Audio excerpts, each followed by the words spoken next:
de suite, les nouvelles de l'Asie. En Asie, en Chine, les autorités ont relevé les plafonds des prix du carburant tout en limitant leur hausse, et le ministre du Commerce Wang Wentao a indiqué être disposé à renforcer la coopération économique avec les États-Unis. Le ministre chinois des Affaires étrangères Wang Yi a appelé à l'ouverture de pourparlers de paix lors d'un échange avec son homologue iranien. Au Japon, l'association pétrolière a indiqué envisager des approvisionnements alternatifs en provenance d'Amérique du Nord, tandis que la première ministre Sanae Takeshi a demandé une libération de stocks stratégiques et les règles sur les centrales à charbon ont été assouplies. En Corée du Sud, le président Lee Jae-myung a appelé à une campagne nationale d'économie d'énergie, tandis que des mesures d'urgence incluent un rachat obligataire de 5 000 milliards de wons. En Inde, les autorités ont sécurisé environ 60 jours d'approvisionnement en pétrole, demandé aux industriels d'optimiser leur production et maintenu un objectif d'inflation à 4%, tout en réduisant les droits d'accise sur les carburants. Les Philippines et la France ont signé un accord militaire,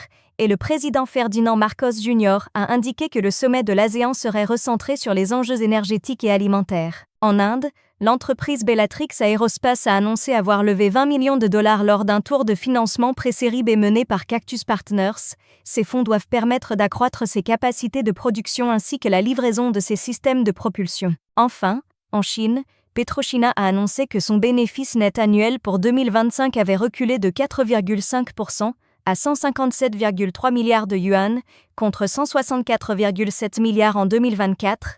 Son chiffre d'affaires a également diminué de 2,5% pour atteindre 2 860 milliards de yuan.